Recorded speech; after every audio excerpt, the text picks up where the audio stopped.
Alors bonjour à tous et bienvenue sur cette chaîne YouTube. Je vais commencer par me présenter très vite fait. Donc Xavier Schforer, étudiant en école de commerce avec un certain attrait pour la finance.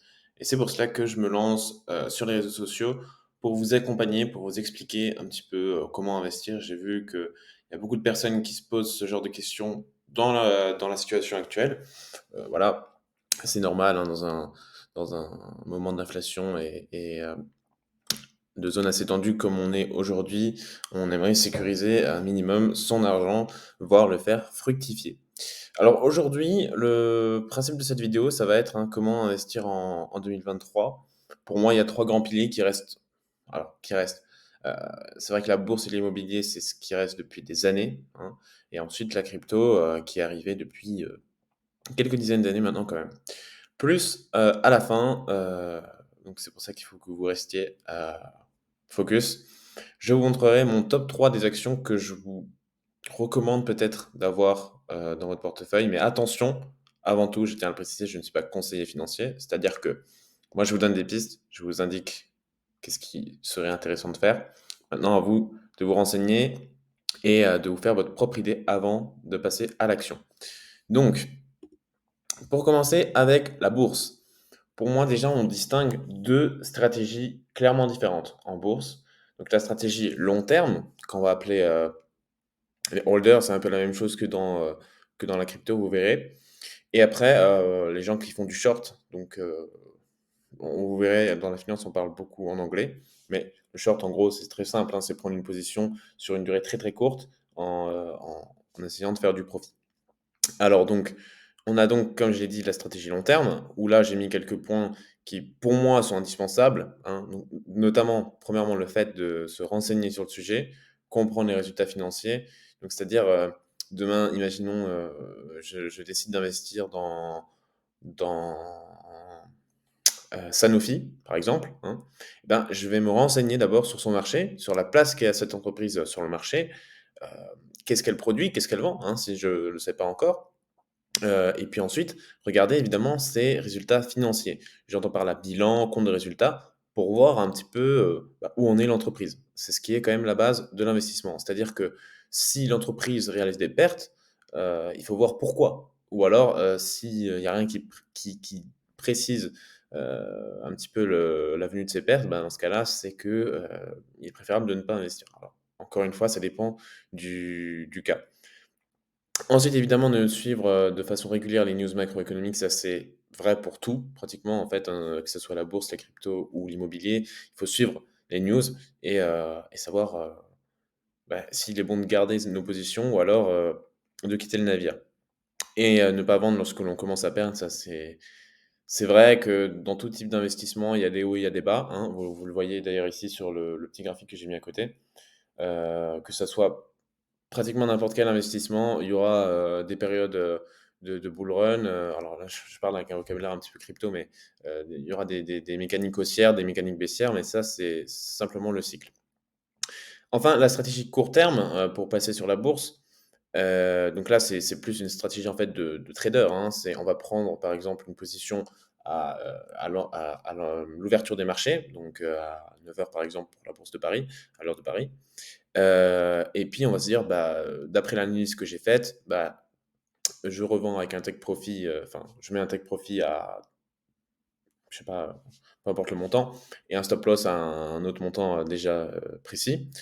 Et en fait, mon ordre à la vente, évidemment, sera placé d'ici la fin de la journée. Donc, pas du tout le même type de choses. Et moi, en tant qu'investisseur, je privilégie la stratégie long terme qui, en théorie, rapporte quand même plus. Ensuite, la crypto. Donc là, pareil, hein, en fait, c'est un petit peu semblable à la bourse.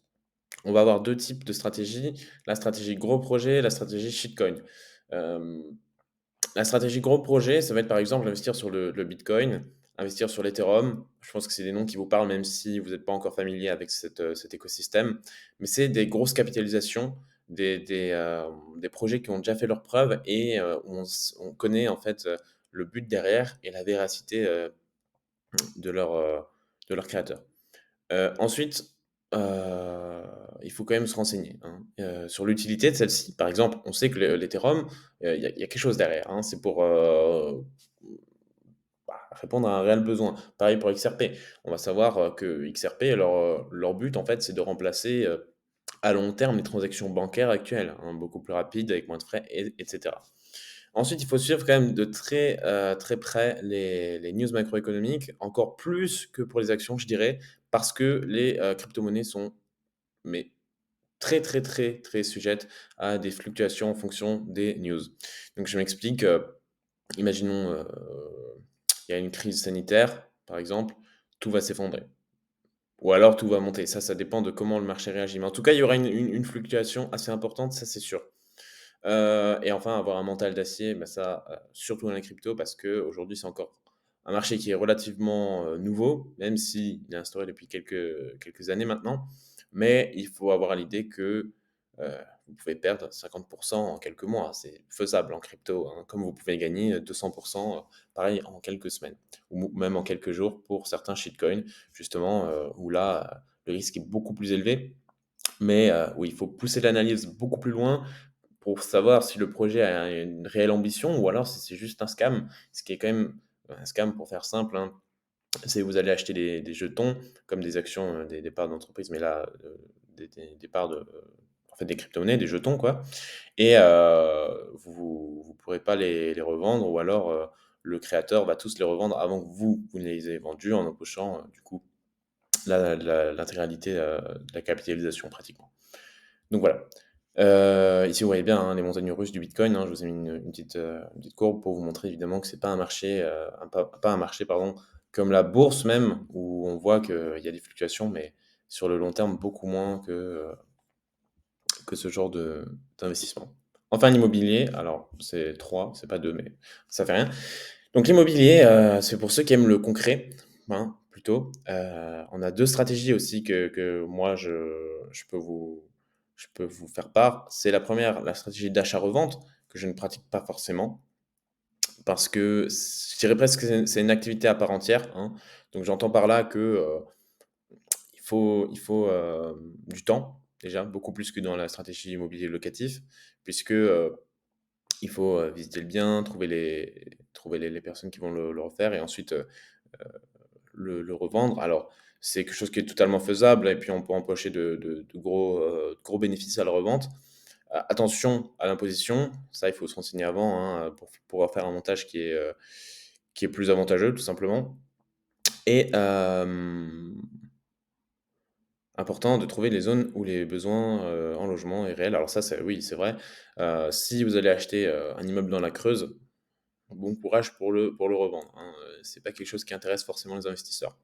Donc faites attention où vous investissez, comment vous investissez, préparez-vous à cet investissement en budgétisant, au mieux, bah, ce dont vous aurez besoin et il faut savoir vendre parce que évidemment vous allez vous rémunérer avec cette stratégie-là, lors de la revente, en faisant une plus-value, hein. Tandis que pour, l'immobilier locatif, bon, bah, là, la stratégie, c'est de garder le bien beaucoup plus longtemps. Heu, on va acheter un bien, pareil, hein, dans une zone, où on pense qu'il y a de la demande, où on pense, c'est pas une bonne façon de le dire, il faudrait plutôt être sûr, donc en se basant sur des données réelles. Aujourd'hui, on a beaucoup d'outils, sur internet qui nous permettent de vérifier ça, hein. Et donc on va acheter ce bien-là, peut-être faire des travaux s'il est nécessaire et ensuite le mettre à la location. Alors, il faut avoir des connaissances en gestion, hein, étant donné aussi qu'au fur et à mesure, vous allez si ça marche bien, vous allez, acheter de plus en plus de biens, donc il faut savoir les gérer. Il faut aussi savoir budgétiser, hein, c'est la même histoire, sinon votre rentabilité sera beaucoup moins intéressante évidemment. Mais l'avantage aussi, c'est que ça vous fait des revenus passifs. Une fois que c'est fait, c'est un peu comme les dividendes des actions qui tombent, vous pouvez être n'importe où, faire n'importe quoi d'autre, vous avez pas besoin de vous en occuper pleinement, donc ça vous libère vraiment du travail. Et alors pour revenir au graphique que j'ai mis là, hein, également, on voit alors c'est plus une statistique sur, les prix de l'immobilier, qui suivent l'inflation, heu, au cours des années. Mais c'est pour vous montrer que comme les loyers, par exemple dans la stratégie, locative, les loyers sont proportionnels en fait, à la valeur du bien, en théorie. Donc plus la valeur du bien va monter avec l'inflation, plus les loyers vont monter également.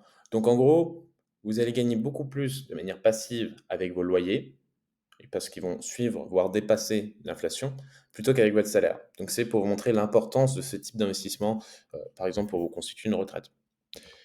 Bon, voilà, pour les 3 types d'investissements. Comme prévu, comme annoncé, voici mon bonus de fin avec mon top 3 des actions que je possède et que je pourrais vous recommander. Encore une fois, je tiens à préciser qu'il ne s'agit pas d'un conseil financier. À vous de vous renseigner correctement avant, de procéder à quelconque achat, hein, vraiment. Je sais pas si, bon, on verra pas, il y a ma tête qui bloque la dernière, mais c'est pas grave. Alors, la première, ça serait LVMH, hein, je pense que vous connaissez, l'entreprise de Bernard Arnault, pépite française qui compte aujourd'hui, c'est presque un ETF à lui-même, hein, puisque, à elle-même, puisqu'elle contient je ne sais pas combien d'entreprises. Donc c'est une bonne façon de se diversifier dans le domaine du luxe quand même, avec, des parts dans différentes entreprises. Petit bémol peut-être, c'est que, l'action est assez chère, donc si vous passez par un PEA ou un compte titre, sur n'importe quel, heu, broker, si vous ne pouvez pas acheter des fractions d'actions, c'est sûr que 728 €, c'est déjà une somme. La rentabilité concernant cette action-là est de 1,71 à l'année, donc c'est-à-dire que ça, c'est versé sous forme de dividendes. Donc c'est 5,50 € par action, un truc comme ça. En tout cas, c'est ce que j'ai reçu cette année, moi, concernant cela. Alors, comme vous l'aurez deviné, hein, 1,71 on n'achète pas cette action forcément pour sa rentabilité, concernant les dividendes. Mais par contre, LVMH sur les dernières années a une, croissance qui est, tout à fait remarquable, en plus d'avoir un dividende en croissance également. Donc, c'est pour ça qu'elle est aussi sur l'échelle de risque 2 seulement, hein, comme vous pouvez le voir à gauche, car en fait, c'est une action plutôt conservatrice, hein, si vous n'allez pas risquer énormément, mais, vous pouvez, avoir une revalorisation assez confortable de votre portefeuille, après plusieurs années. Concernant la deuxième, Total Energy, donc une entreprise française également, cotée à la Bourse de Paris, 6,02 de rentabilité concernant le dividende. Donc pareil, ici on a par contre une très bonne, rentabilité. Total est connu pour donner des dividendes assez importants. En contrepartie, on a un cours en bourse qui, évolue, mais, pas d'une même croissance que, LVMH par exemple, ce qui est compréhensible au vu du dividende perçu. La même chose, 2 sur l'échelle de risque, je dirais, parce que voilà, c'est une action de bon père de famille qui, place son argent, sur les marchés financiers de façon responsable, on va dire.